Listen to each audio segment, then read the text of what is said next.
Iran as a mini war during a White House event, saying it is going very nicely. Also remarks that Iran's navy has been largely destroyed.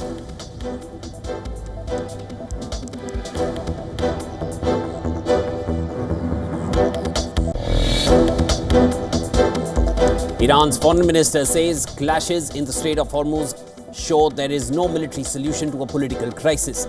Warns US and UAE against being drawn into the conflict, calling Project Freedom a deadlock.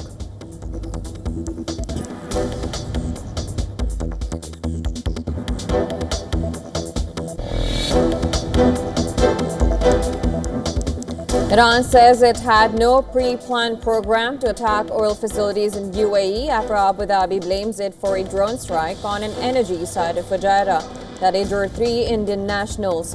UAE calls the incident a dangerous escalation.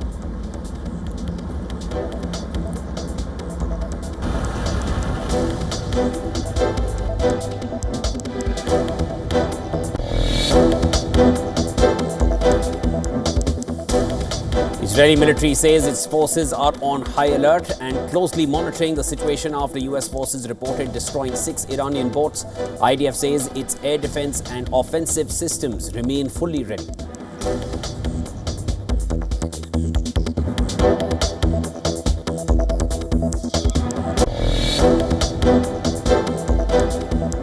Hezbollah says its fighters clashed with Israeli troops in southern Lebanon after an attempted Israeli advance near Deir Sarian, despite a fragile ceasefire. IDF confirms the encounters, reporting 2 soldiers moderately injured.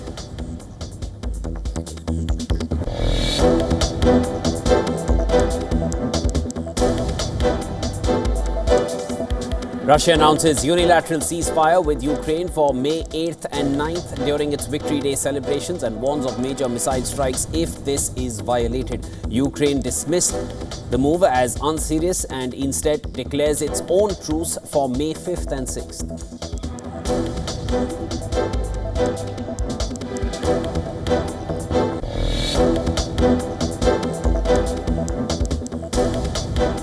Oil prices eased after surging up to 6% in the prior session. Brent fell 0.6% to $113, and U.S. crude dropped 1.5% to $104 as U.S. naval support helped a Maersk vessel transit the Strait of Hormuz despite ongoing Iranian attacks.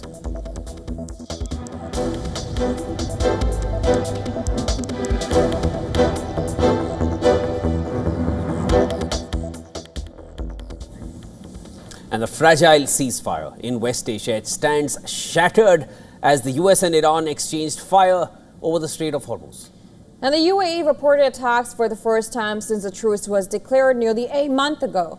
Now the hostilities resumed after US President Donald Trump had announced Project Freedom, a plan for American forces to guide vessels from neutral countries through the strait. U.S. Central Command claimed its forces sank 6 small Iranian vessels using Apache and Seahawk helicopters. Admiral Bradley Cooper said that the action came after Iran fired at American warships and commercial vessels. He added that 2 U.S.-guided missile destroyers passed through the strait into the Gulf, while 2 U.S.-flagged merchant vessels transited the opposite way.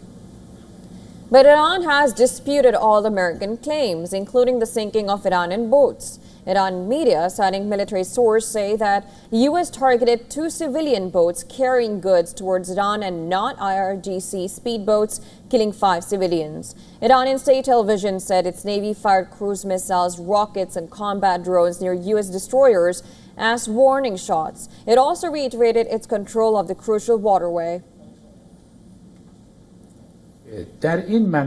Within this demarcated area, any ship that wants to pass through must do so with the permission of the Islamic Republic's armed forces in order to be safe. Any vessel belonging to a hostile enemy that tries to pass through will be dealt with decisively. US President Trump said no significant damage had occurred as a result of the recent Iranian strikes, except to a South Korean vessel. In an interview with Fox News, he reiterated that Iranian forces would be blown off the face of the earth if they targeted US ships. At another event, President Donald Trump referred to the conflict with Iran as a mini war and said it is working out very nicely. Listen to this. Like, we have a war right now, and we're into, like, what, 6 weeks? They said, what's taking so long? We were in Vietnam 19 years. We're in Iraq for many years, 10 years, 12 years. We're in all these different wars. Korea, 7 years. I won't even mention World War II. That's a big baby. Booming now, despite the fact that we're in I call it a mini war, because that's all they are. They don't have a Navy anymore. Think of it. They had 159 ships. How many do they have left, Kelly? Out of 159, take a guess. She's very smart. 0. The UAE, a close US ally and key Arab partner of Israel, said that it came under a barrage of missiles and drones from Iran. Its air defenses intercepted 19 Iranian missiles and drones, and a drone attack caused a fire at an oil port in the Fujairah region. Now, the UAE has ordered all schools to switch to remote learning for the rest of the ongoing week. Now, however, shortly after these reports, a senior Iranian official suggested it may have been a false flag attack. Ibrahim Azizi, head of the National Security Commission of the Iranian parliament, shared a post on X calling it a false flag. Iranian Foreign Minister Abbas Araghchi said the clashes in the Strait of Hormuz showed there was no military solution to a political crisis. He warned that the United States and the UAE against being drawn into a quagmire by ill-wishers, adding that Project Freedom is Project Deadlock.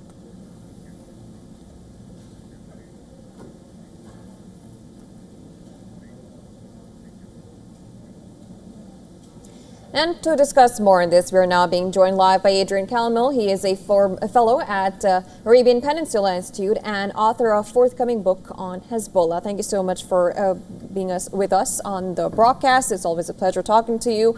And well, of course, it's been how many, more than 2 months now, and it seems like the ceasefire looks very fragile at the moment. Although it also looks like both of the sides do not want to escalate it. How do you observe this situation? Well, good to see you, Jyotsna, and good morning to you as well, and to your viewers. What we've seen and what I've observed over the last, as you said, the ceasefire is the regime and the enemy always get to vote, and their last piece of leverage and their vote was to close the Strait of Hormuz, or the specter of closing it, saying that certain areas are mined. People were uncertain if they were actually mined, and really forcing ships into one area. And during that time, that's when you start to see talks about peace proposals, or at least ceasefire agreements, and trying to work out the Strait of Hormuz. During that time, what you saw is the move by the Trump administration, and it was to blockade the regime ports and really put the regime in a tight spot where they have run out. They will, within probably about 20 to 30 days at the most, run out of places to store oil. And what that will also lead to is fuel shortages inside of Iran. They have not been able to export anything. We have been able to go around and actually go after some of the ghost fleets that were illicit sanctioned oil that had already made it past the blockade. So you see a real vice being put around the regime. And now the last part of it is this U.S. naval escort. We control the air over the Persian Gulf right now. And the regime, for what they have as far as a naval force left are those swift boats, or those what they call bog hammers. So what you're seeing are kind of like the death throes of a regime. I do think this will go kinetic, and we are going to see an uptick in the military action, just gauging how the regime will respond.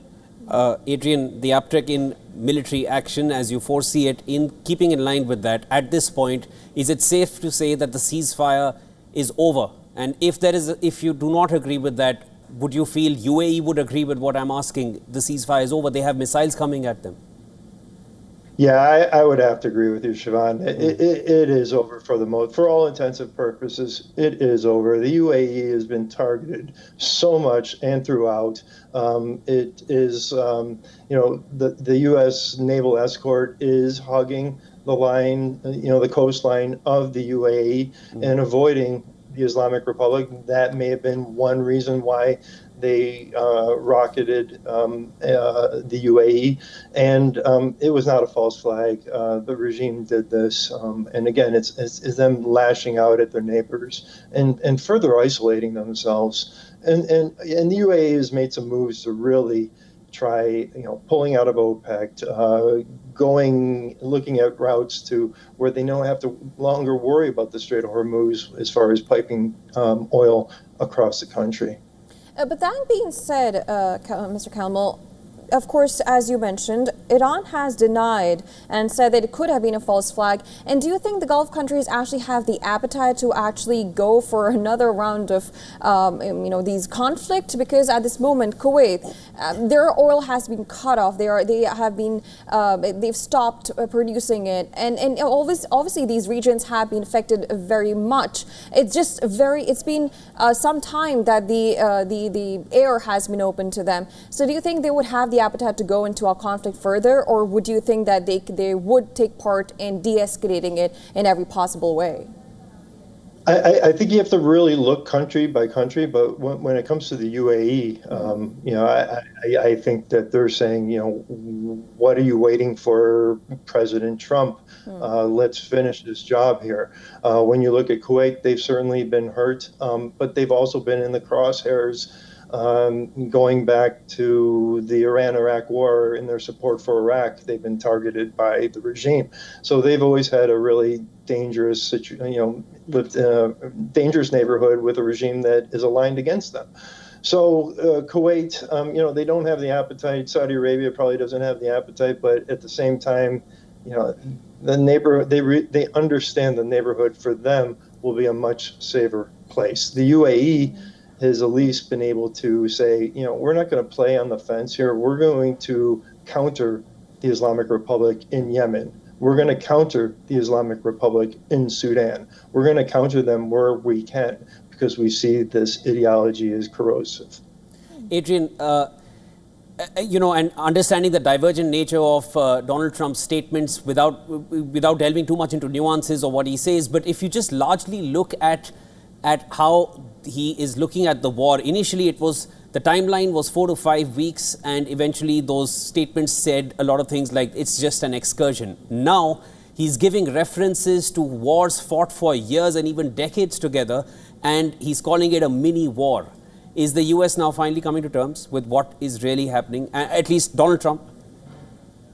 I would say this is more political posturing on the inside. There has been, and really, there's been a push by members of Congress to put the War Powers Act in front of President Trump and really limit him. And it kicks in after 60 days of military activities. And so we've seen that over the past week. We saw members Hegseth coming before Congress and having to testify.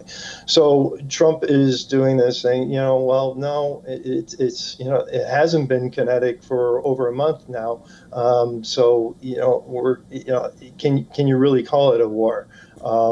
So I would say this is more political posturing on his part, and to the point where it's a different war than we fought in, I can remember, recorded history. Just the way you look at the combined Air Force, air power, and naval power that's been used. So it's different in that matter. So would it be true to say that now U.S. is now testing and playing the waiting game? Because just about a day before, when this is Trump who said that there is a possibility that U.S. could restart the strikes on Iran, and we saw, of course, a little bit of strikes yesterday. And then he also talked about that he will soon review the proposal from Iran, but he's already casting doubt on their prospects. It doesn't seem like he wants to talk on the peace talks, and he was already suspecting that, okay, we're just going to use power and get done with this thing. Yeah, well, there's two things here. The regime's proposals have been completely unserious, pushing the nuclear timeline and just not wanting to talk about that, asking for the United States to pay for complete reparations of the war. These are complete, absolute non-starters, so it's not going to happen. When you look at this next what we're seeing from the United States with the naval escorts, it's starting to offer, hopefully start to offer some stability to the oil markets, but it's also going to show that, with U.S. firepower, you are going to be able to transit through that Strait of Hormuz. And I would also say it's a probe. It's to see what the regime does, how they respond. Do they say, okay, you know what, we're gonna cry uncle on this one and come to the table and be really serious about this? Or do they continue along the same game of trying to obfuscate and push the ball down the road? Adrian, saying that Iran is not being serious with terms for the ceasefire, that's an argument they hold as well against the US. When Lebanon was supposed to be part of it, the Pakistani Prime Minister had also tweeted, and eventually the US went back on it. There was scheduled a round of talks before J.D. Vance decided to go back after that initial round of 21-hour talks, and which did not lead to a result, and then it never happened after that. So those are complaints coming in from both sides. Let's wait and watch how this one goes. That was Adrian Calamel joining us. Always a pleasure speaking with you. Thank you.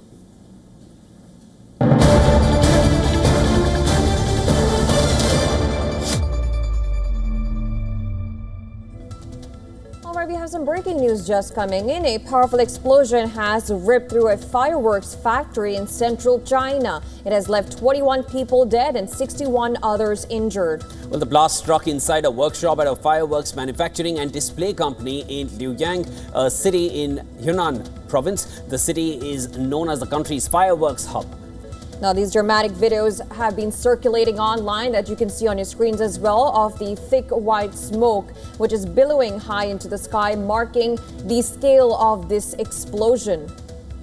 Well, the impact was felt far beyond the factory. Homes in nearby villages had doors and windows blown out. Large rocks were hurled onto the roads by the force of this blast. Several residents reportedly fled the area fearing further danger. Chinese President Xi Jinping has called for all-out rescue efforts, and this tragedy comes just weeks after another deadly fireworks-related explosion in Hubei province that killed 12 people, raising fresh concerns over industrial safety in this sector.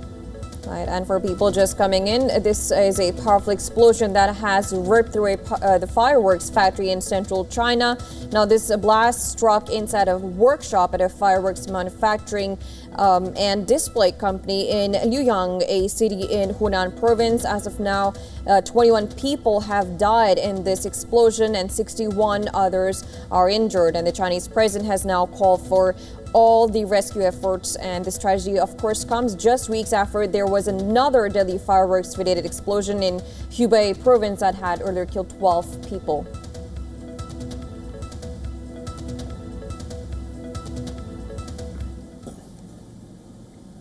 All right, moving on to other global news. Medics are working to evacuate 2 individuals showing symptoms of Hantavirus. And this is following fears of a possible outbreak on a luxury cruise ship held off West Africa. More than 150 people remain confined aboard this vessel off the coast of Cape Verde after several individuals showed symptoms linked to a rare but serious disease, prompting strict containment measures on board. A Dutch couple and a German national, they've died, while 3 others are currently receiving treatment in South Africa. The cruise had been sailing from Ushuaia in Argentina to Cape Verde, when it was struck by the suspected outbreak. Now, the World Health Organization, meanwhile, has now issued a statement addressing concerns, confirming it is working with international partners to evacuate 2 cruise ship passengers who have now fallen ill. It has also assured that the risk to the public is, as of now, low. Is working with countries to respond to cases of Hantavirus infection that have been identified on a cruise ship in the Atlantic Ocean. As of the 4th of May, there have been 6 suspected cases reported. 3 cases have unfortunately died. 1 patient is currently ill in ICU in South Africa, while 2 patients remain on board and will be evacuated for medical treatment. About 150 people, including passengers and crew, are on the ship. WHO further emphasized that response teams are coordinating closely to ensure the safety of the population in Cape Verde, while investigations continue to determine the nature and extent of the potential outbreak. So it's been very tricky for Cape Verdean authorities What they have to deal with is a public health event. Of course, they have been thinking about the protection of the population here in Cabo Verde.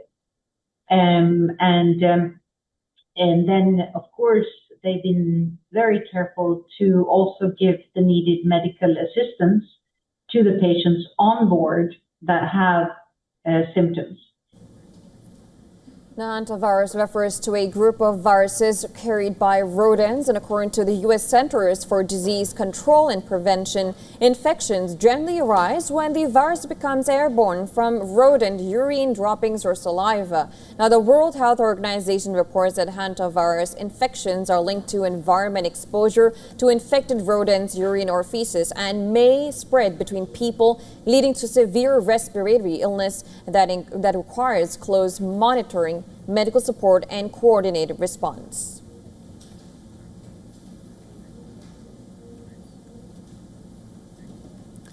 A federal judge in Washington, D.C. has apologized to Cole Thomas Allen, the main accused of opening fire at the White House Correspondents Association dinner.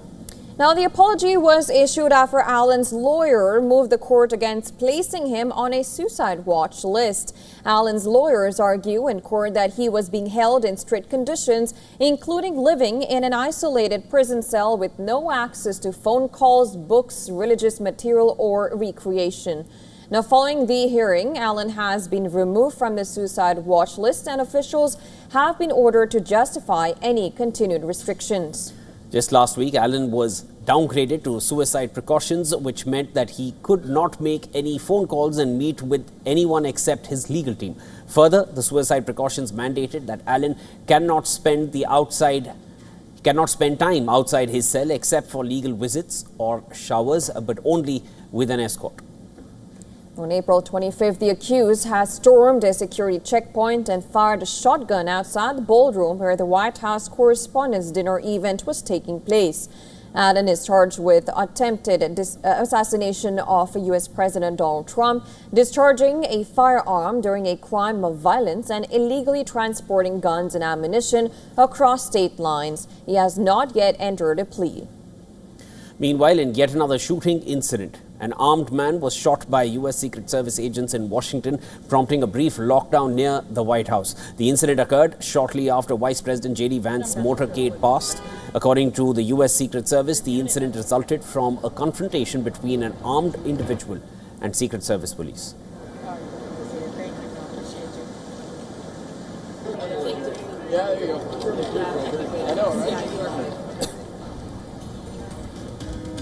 It's time to slip into a very short break on World DNA. We'll continue on the other side of a very short break. Gala has delivered a political upset with the Congress-led UDF returning to power after a decade. But the big question now is who will be the next chief minister of Kerala? We'll get you all the details on the other side. Keep watching WION The World.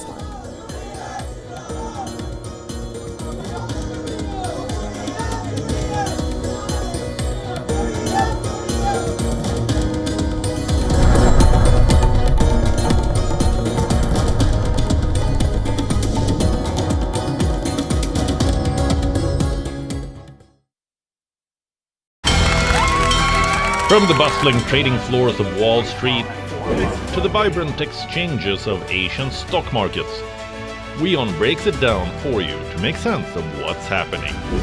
As we reveal the key factors behind events, strategic battles, and the game-changing business decisions that shape the world. We bring you all of this and more on World Business Watch. WION, India's global voice, the channel that brings you the biggest stories from across the world through India's lens. Now available in more than 190 countries worldwide. Because we believe that the world is one. Watch us in Africa, Europe, USA and Canada, South America, Asia Pacific, Middle East and North African regions. Also available on these digital platforms across the world. WION. World is one.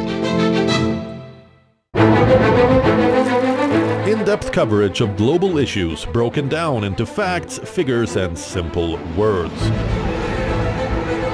backed with analysis from field experts who truly matter, because we believe in decoding the real picture for you. So you get a much wider and deeper understanding of stories from around the world, a 360-degree analysis. An award-winning documentary series, week after week creating the maximum impact. Watch WION Wide Angle at these times on WION. World is One. In West Asia, every move shifts the world's balance.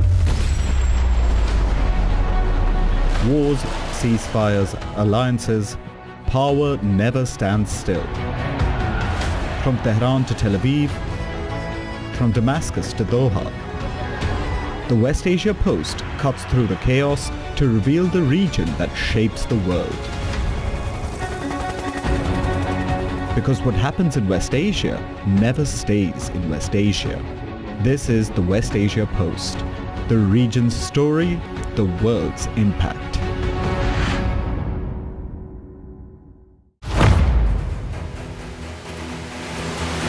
Get the latest updates. Destroy their Breaking missiles news. and raise their... Credible, clear, continuous.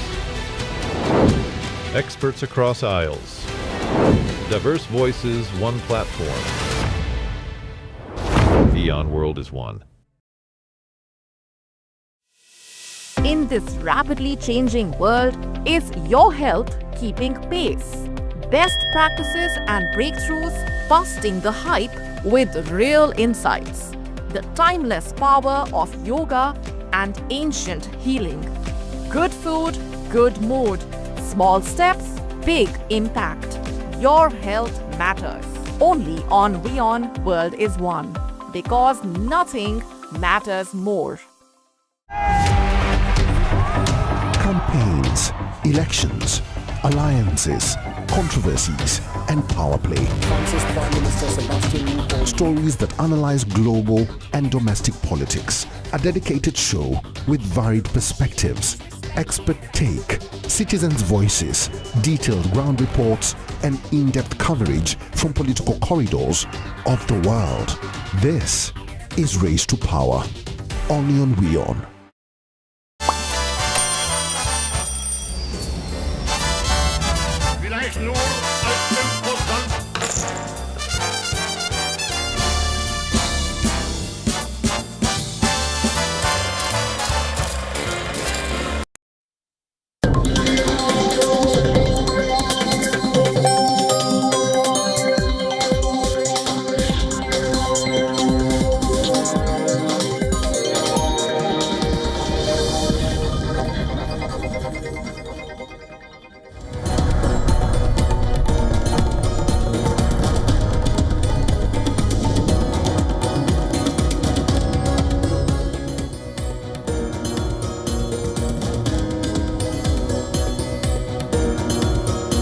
Welcome back, viewers. You're watching World DNA with Jyotsna. I'm Shivan. Lots more to discuss on this side of the show. Thank you so much for staying with us. Let's start with the headlines.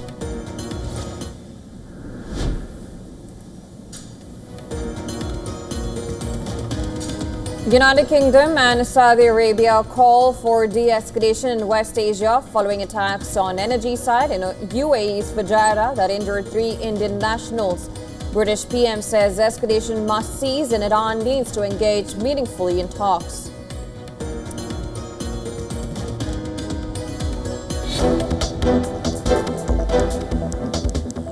Donald Trump urges South Korea to join the US-led mission in the Strait of Hormuz after a South Korean vessel was hit.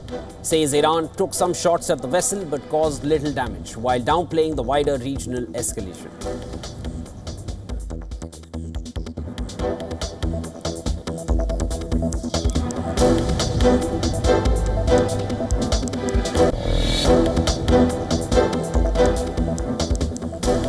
Donald Trump describes the conflict with Iran as a mini-war during a White House event, saying it is going very nicely. Also remarks that Iran's navy has been largely destroyed.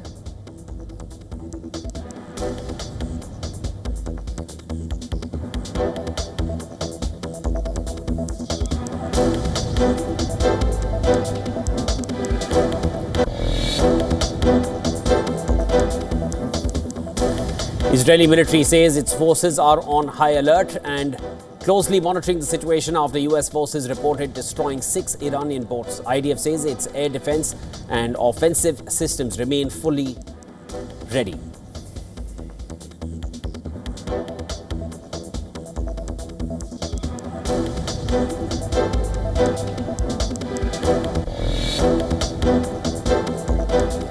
An armed man shot by U.S. Secret Service agents in Washington, prompting a brief lockdown near White House. Incident occurred shortly after Vice President J.D. Vance's motorcade passed. The motive is under investigation.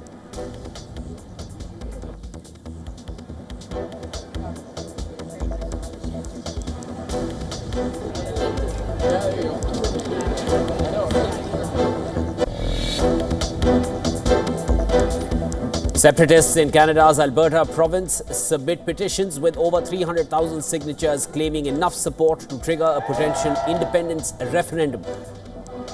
The move, led by Stay Free Alberta group, marks a key step towards a possible vote.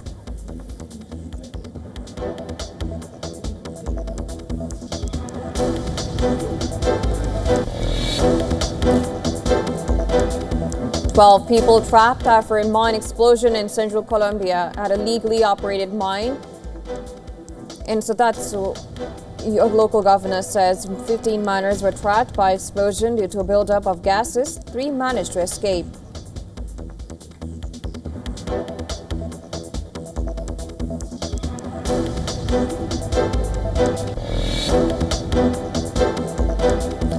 Donald Trump says interest rates remain too high, stepping up pressure on the Federal Reserve. He's calling for rate cuts to lower borrowing costs and support faster economic growth.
Now, Tehran has delivered a political upset with the Congress-led UDF returning to power after a decade.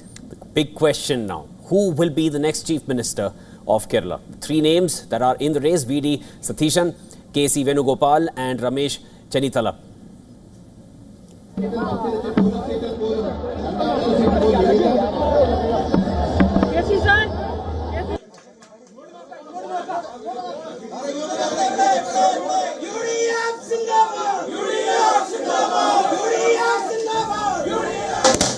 The United Democratic Front comfortably secured a majority mark of 70 seats out of 140. The Indian National Congress alone won 63 seats. The Left Democratic Front, led by Pinarayi Vijayan, reserved only 35 seats, while NDA confined to 3 seats only.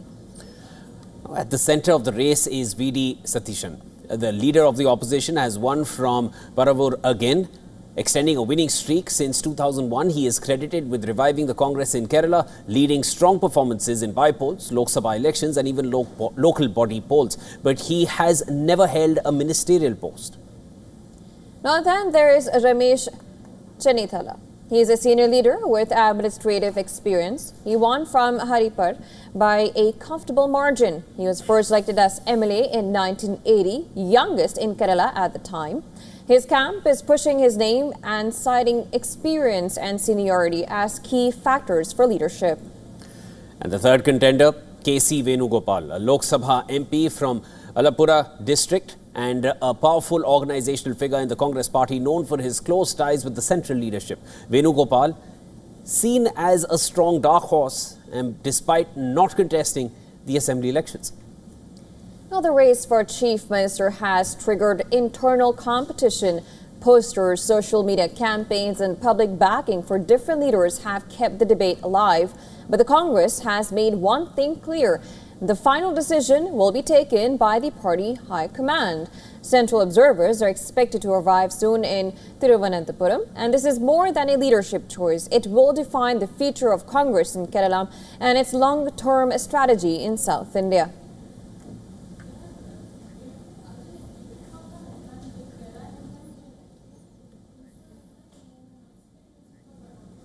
West Bengal and Tamil Nadu have delivered a surprise verdict. It's been a political earthquake both sides. Vijay has broken the duopoly of DMK and AIA-DMK. And in West Bengal, BJP has ended Mamata Banerjee's 15-year rule with a resounding victory. The anti-incumbency wave is far more visible as we further zoom into a constituency-level trends. Both West Bengal and Tamil Nadu have seen major political figures losing on seats that were considered as strongholds. In West Bengal, Mamata Banerjee suffered another loss in the hands of BJP's Suvendu Adhikari. Bhabanipur delivered the same results that Nandigram did back in 2021, where Adhikari had defeated Mamata Banerjee, and once again now, Suvendu Adhikari won this seat by a hefty margin of over 15,000 votes. Mamata Banerjee's ministers also faced the same fate. Minister of Education Basu lost from the Damdam seat. Another heavyweight that stands defeated is Minister of State for Finance and Health Chandrima Bhattacharya from Damdam Uttar constituency. West Bengal's Minister for Water Resources and Irrigation Manas Ranjan Bhunia also defeated in Sabang constituency, and Mamata Banerjee's Minister for Women and Child Development and Industries Shahi Panja has also lost from Shampukur Assembly constituency. Now, West Bengal's Minister for Power and Housing Arup Biswas contested from the Toliganj seat. He lost by 6,013 votes. Well, next up, let's take a look at the major battleground seats in Tamil Nadu. Sitting Chief Minister M.K. Stalin has lost from his constituency in Kolathur, a seat he had represented thrice since 2011. This is a major turnaround as the TVK's V.S. Babu has emerged as a giant slayer. Tamil Nadu's Minister for Water Resources and Law, Durai Murugan, has lost from Katpadi seat.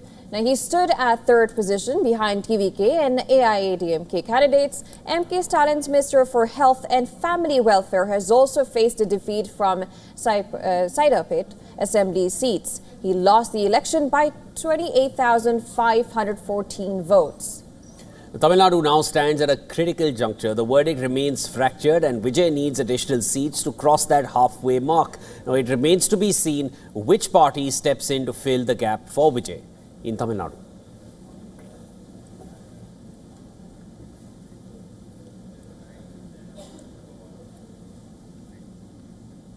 And Nepal is witnessing a massive administrative shakeup. The country's new government has scrapped more than 1,200 administrative appointments. And this is made before March 26th. The sweeping move has created a leadership vacuum across key institutions. Nepal's President Ramchandra Paudel had approved a new ordinance that automatically terminates all top-level administrative appointments, and the ordinance also invalidates appointments made by previous governments, including those after last year's protest movement. The move follows the March elections, which brought the Rashtriya Swatantrata Party, the RSP, to power with a strong majority. Now, the Balin Shah government's move to terminate the previous government's appointments has left key institutions without leadership.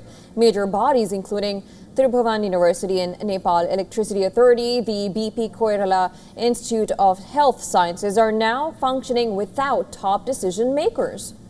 Nepal's government is yet to clarify how and when new administrative appointments will be made.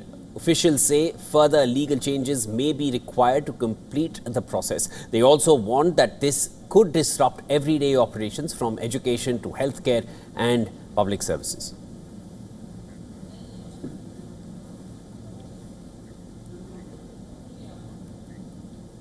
And Philippines' Kamalig is witnessing fresh volcanic activity as Mayon volcano. It erupts, sending plumes of ash and smoke into the sky. Lebanon, the country's most active volcano, last erupted in 2023. Now, eyewitness video shows large ash clouds billowing from the volcano. Here's a report on it. Take a look.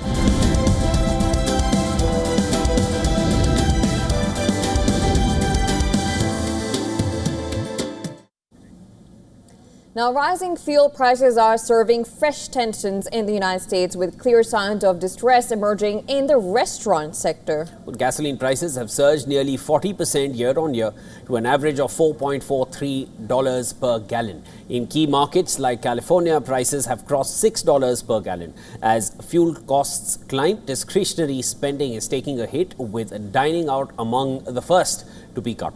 Analysts note that the $4 per gallon mark acts as a tipping point, beyond which restaurant visits decline more sharply. Major U.S. restaurant chains are already reporting the impact. Wingstop saw an 8.7% drop in same-store sales, while Domino's posted weaker than expected growth. Even relatively resilient players like Chipotle reportedly a marginal growth and have flagged a cautious outlook. Well, data suggests that at fuel prices around $4.2, restaurant traffic, it declines by about 1.5%. And for a typical outlet, a $1 increase in fuel prices can translate into roughly $22,000 in annual lost sales. As a result, more companies are now turning to aggressive discounting and value menus to retain customers. Now, the broader outlook for the sector is turning increasingly cautious.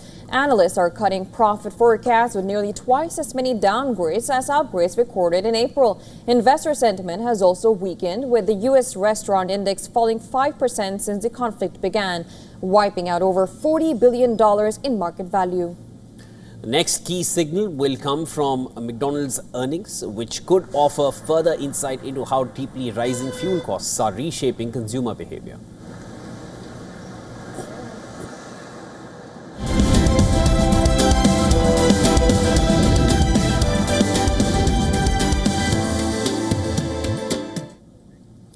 In the United States, a new investigation is raising concerns about data privacy on government-run health insurance websites. And according to a report by Bloomberg News, nearly all of 20 state-run health exchanges use online tracking tools that can send user data to big tech companies, including Meta platforms, TikTok and LinkedIn. Well, the investigation by Bloomberg looked at thousands of enrollment and information pages across these health exchanges and found that many of these sites had embedded advertising trackers. These are small pieces of code, often known as pixels, designed to monitor user activity. But in several cases, the data being shared went beyond what state officials appeared to even expect. More than 7 million people signed up for health insurance plans for 2026 through these platforms. In Washington, D.C., the exchange was found to have sent information such as applicants' gender, citizenship status, and even some race-related data to TikTok. In Virginia, a tool used to estimate insurance costs shared users' zip codes with Meta platforms. And in New York, the marketplace reportedly tracked which pages users visited during enrollment and shared that data with multiple tech companies. Privacy experts warn this kind of tracking may be inappropriate for health-related services. Currently, there is no single federal law in the US that governs data privacy across these health exchanges. Instead, a patchwork of state-level rules applies, which experts say is inconsistent and inadequate. Now, tech companies including Meta, TikTok, and LinkedIn say their policies prohibit the sharing of sensitive or health-related data, and that responsibility lies with the organizations using these tools. State officials, meanwhile, say trackers are used to measure website traffic and improve outreach and advertising. But experts argue that such technology has no place on platforms handling personal health information.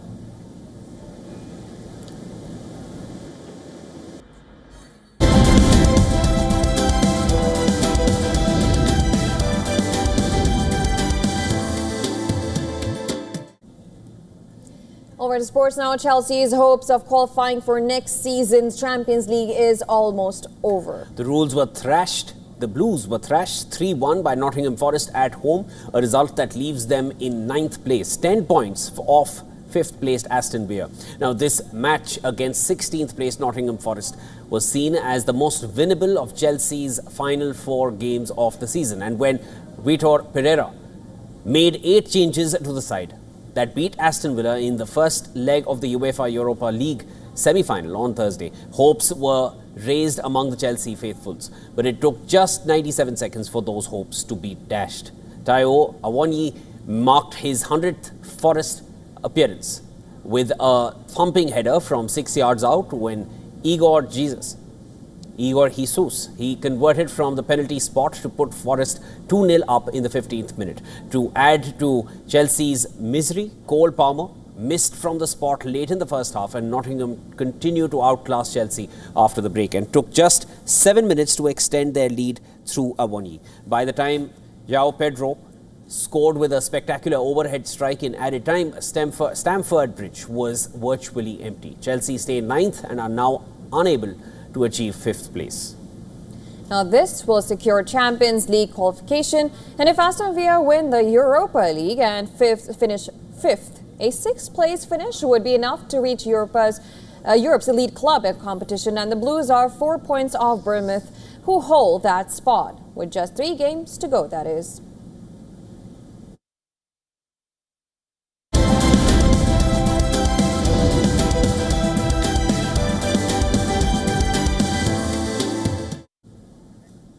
The brightest stars in Hollywood, music, sports and style, they hit the red carpet for the Met Gala.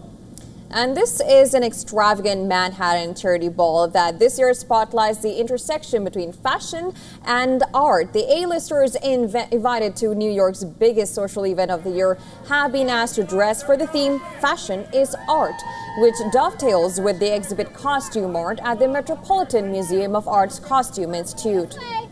Nicole Kidman and other chairpersons of the Met Gala, they were the first celebrities to arrive at the event. Nicole Kidman stunned in a shimmering red long-sleeved Chanel column dress. Kidman arrived with her 17-year-old daughter, Sunday Rose, who matched in Chanel.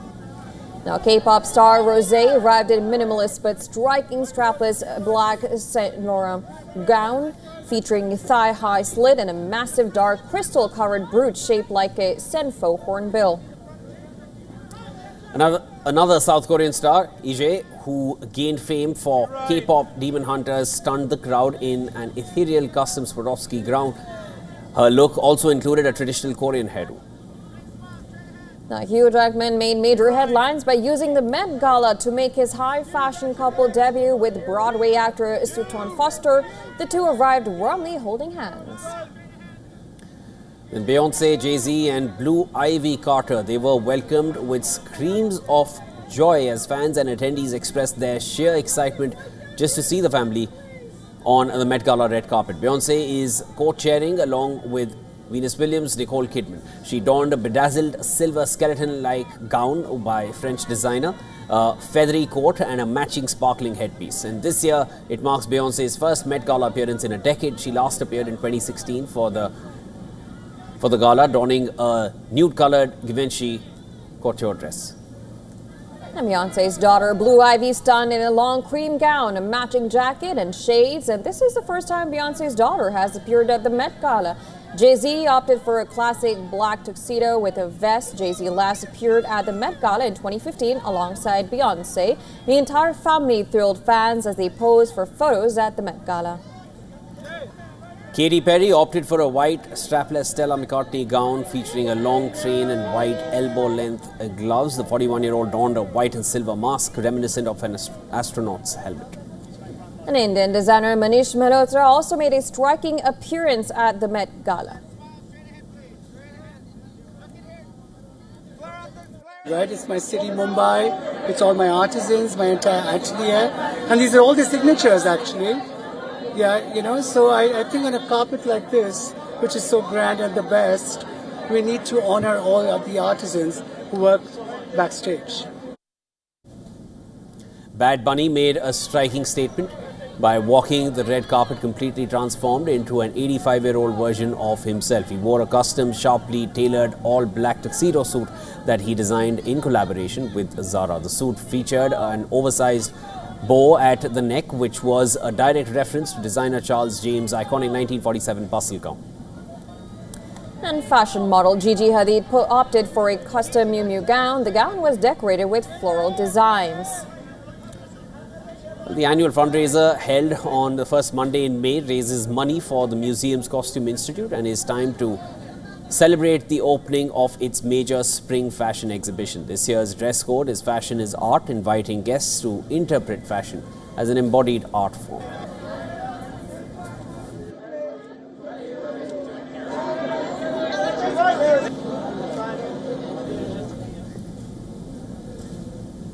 Now, a unique but daring operation, a South African police officer has been deployed on a riverbank to retrieve the remains of a missing person. The only challenge is that the river bank is infested with crocodiles. And the video, which has now gone viral over social media, it showed the acting National Commissioner of the South African Police Service being airlifted along the Komati River in Mpumalanga province, where he secured and removed a euthanized crocodile from the riverbank.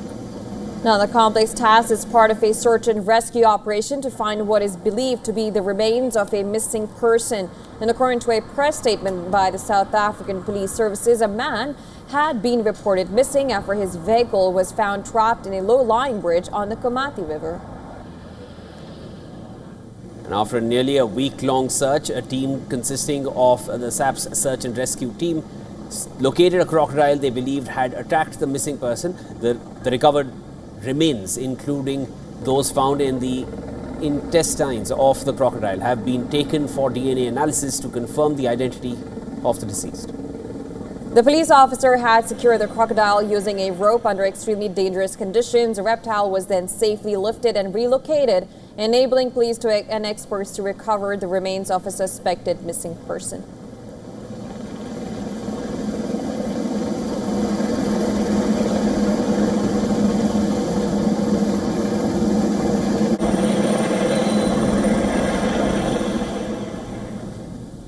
All right, with that, we call a wrap to World DNA for today. News and updates will follow on the other side. We leave you with some climate stories that are making headlines across the world.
In this rapidly changing world, is your health keeping pace? Best practices and breakthroughs busting the hype with real insights. The timeless power of yoga and ancient healing. Good food, good mood. Small steps, big impact. Your health matters. Only on WION World is One. Because nothing matters more. Get the latest updates. Destroy their Breaking missiles news. and raise their... Credible, clear, continuous. Experts across aisles. Diverse voices, one platform. WION World is One. WION, India's global voice. The channel that brings you the biggest stories from across the world through India's lens. Now available in more than 190 countries worldwide. Because we believe that the world is one. Watch us in Africa, Europe, USA and Canada, South America, Asia Pacific, Middle East and North African regions. Also available on these digital platforms across the world. WION. World is One. Campaigns, elections, alliances, controversies, and power play. Stories that analyze global and domestic politics. A dedicated show with varied perspectives, expert take, citizens' voices, detailed ground reports, and in-depth coverage from political corridors of the world. This is Race to Power, only on WION.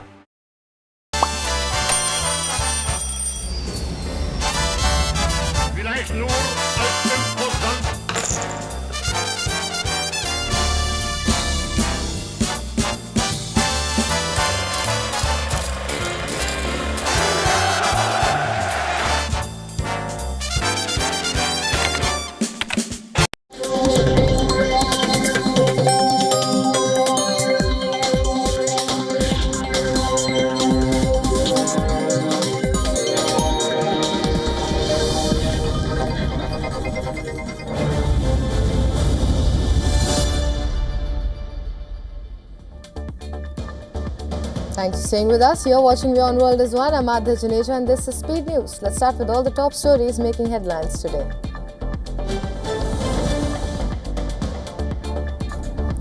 The fragile ceasefire in West Asia stands shattered as the US and Iran exchanged fire over the Strait of Hormuz.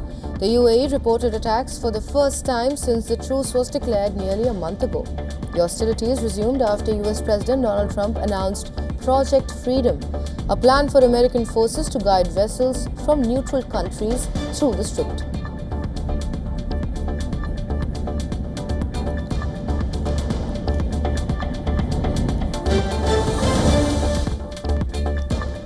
The US Central Command claimed its forces sank 6 small Iranian vessels using Apache and Seahawk helicopters. Admiral Bradley Cooper said the action came after Iran fired at American warships and commercial vessels. Well, he added that 2 US-guided missile destroyers passed through the strait into the Gulf, while 2 US-flagged merchant vessels transited the opposite way. Iran has disputed all American claims, including the sinking of Iranian boats.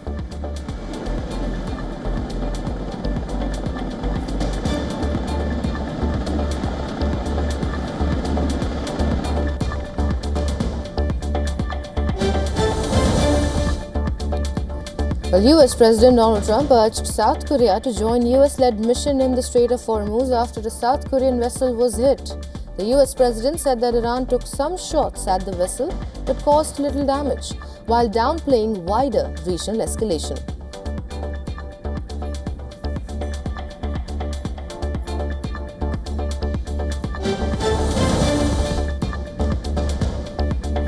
Reuters exclusive report says US intel assessments of Iran's nuclear capacity remain broadly unchanged despite the ongoing war.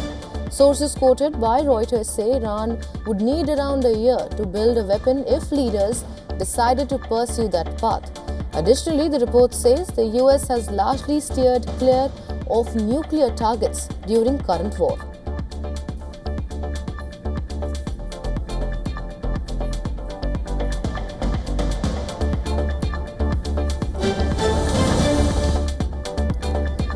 Israeli military says its forces are on high alert and closely monitoring the situation after US forces reportedly destroyed 6 Iranian boats.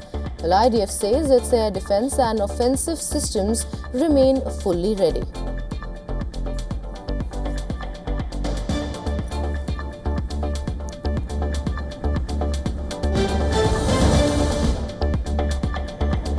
Two people were killed and several others injured after a car drove into a crowd on a street in Germany's eastern city of Leipzig. According to police, the driver, a 33-year-old German man, fled the scene after ramming into pedestrians but was later arrested. Authorities said he is believed to have acted alone. At least 20 people were injured in the incident, with 2 others reported to be in serious condition. The victims who died have been identified as a 63-year-old woman and a 77-year-old man, both German citizens.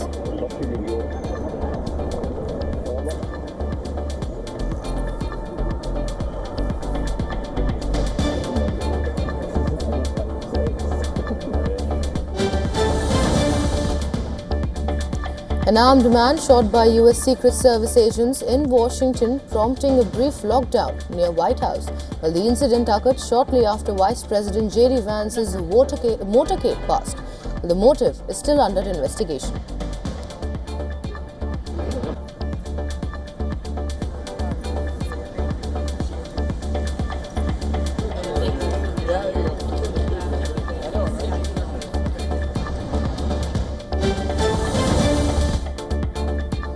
Medics are working to evacuate 2 individuals showing symptoms of Hantavirus, following fears of a possible outbreak on a luxury cruise ship held off West Africa. More than 150 people remain confined aboard the vessel off the coast of Cape Verde after several individuals showed symptoms which is linked to a rare but serious disease, prompting strict containment measures on board. A Dutch couple and a German national have died, while 3 others are currently receiving treatment in South Africa. The cruise had been sailing from Ushuaia in Argentina to Cape Verde when it was struck by the suspected outbreak.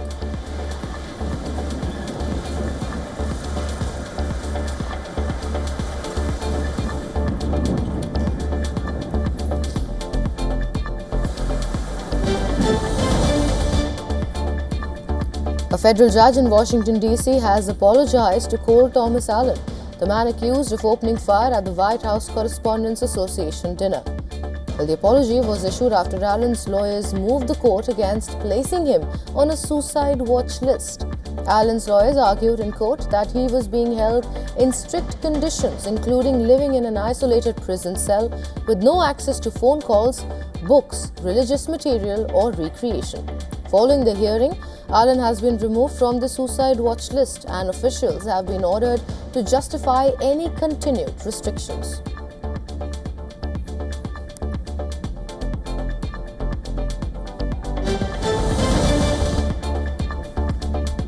The Bangladeshi Foreign Minister Khalilur Rahman will begin a 3-day official visit to China starting today. The visit marks Rahman's first visit to China since Bangladesh's new government, which took place in the month of February.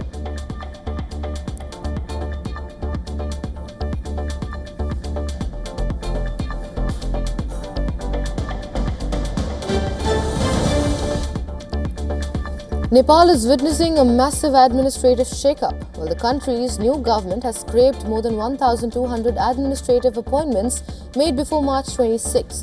Well, the sweeping move has created a leadership vacuum across key institutions. Nepal's President Ramachandra Paudel has approved a new ordinance that automatically terminates all top-level administrative appointments. The ordinance also invalidates appointments made by previous governments, including those after last year's protest movement.